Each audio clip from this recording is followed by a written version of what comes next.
Is The Emperor's New Groove as great as we remember? Today, that's the question I'm hoping to answer by going back to this movie, giving it another look, and reviewing it. Because as a kid, yeah, I loved this one, and I remember it well. Or at least I thought I did, until I went to watch it again and realized that this isn't a road trip adventure with Kronk and Kuzco. Wait, who the heck's Pacha? Yeah, apparently I misremembered a lot of this, so it's definitely time to give it a second look. First and foremost, The Emperor's New Groove is a simple movie with a plot and characters that don't go anywhere all that thematically deep. It charts Kuzco's typical change from a meanie to a pretty nice guy, the setting lacks a sense of place and world building, even if it looks visually pleasant, and the overall narrative latches onto a tried and true road trip adventure formula between two opposite characters, and it runs with that. All this is to say that in the way of lessons, world, and plot-related stuff, this movie does very little to shake things up. And normally these are the things I would complain about. However, in this case, no, not at all. Because within this simplicity, there's an incredibly unique and snappy comedy. Let's start with Kuzco. Sure, his arc is incredibly easy to predict and he's a simple guy, but he is still absolutely bubbling with personality. The writers found so many different ways to show him being a jerk, and none of those stands out more than his fourth wall breaking narration. Really, as a way to characterize a narcissist, this is a stroke of genius.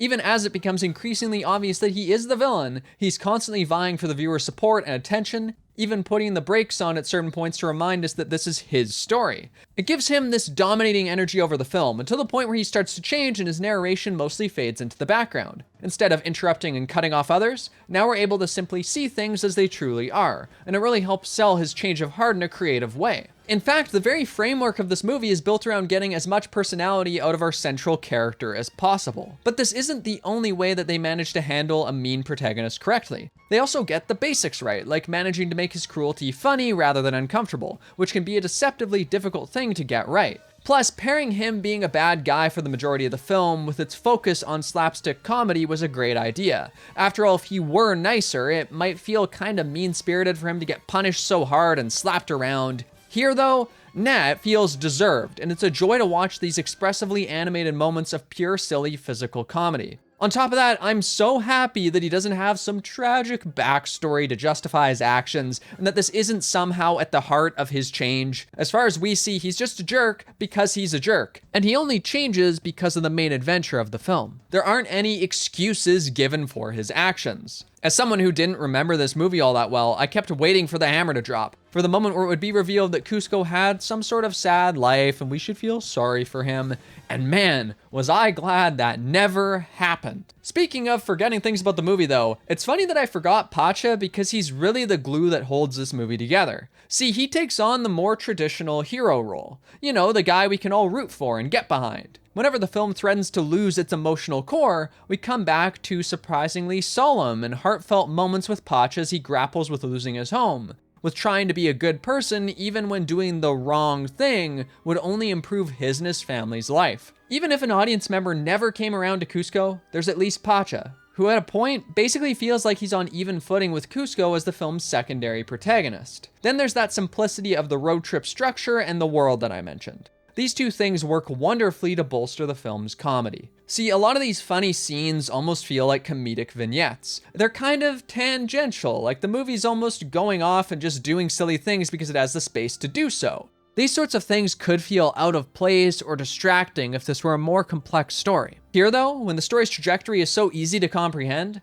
they feel right at home and like little expected diversions. In order to put comedy at the forefront too, the plot itself feels somewhat slapdash and is propelled forward by loads of absurd coincidences. Again, things that would normally bother me, but here, I don't care. To me, this film is first and foremost a comedy, and Kronk learning Kuzco's general location from a talking squirrel he was mean to, or Yzma flying off a random trampoline is exactly what I want. Of course, that might go away if this world had more coherency, more of a sense of place that I was invested in. But since it doesn't, well, go right ahead and staple things together if it makes the individual moments funnier. That's what I'm here for. And I'm also here for Kronk. Kronk is such a classic character for a reason. He is incredibly charming and quotable. His airhead personality, his hobbies that get a strange amount of focus, these arguments he has with himself that play out like their own mini comedy sketches.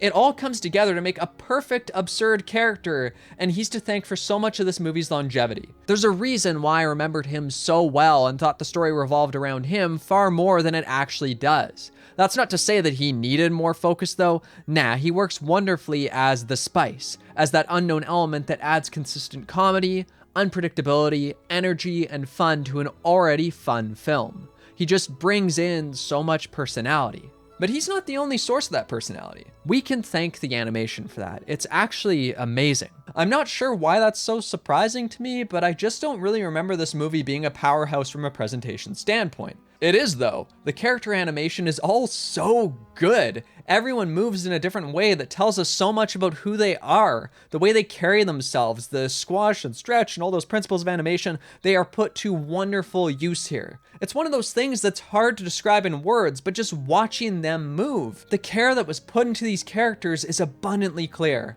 and it elevates this movie to far greater heights than it would otherwise reach.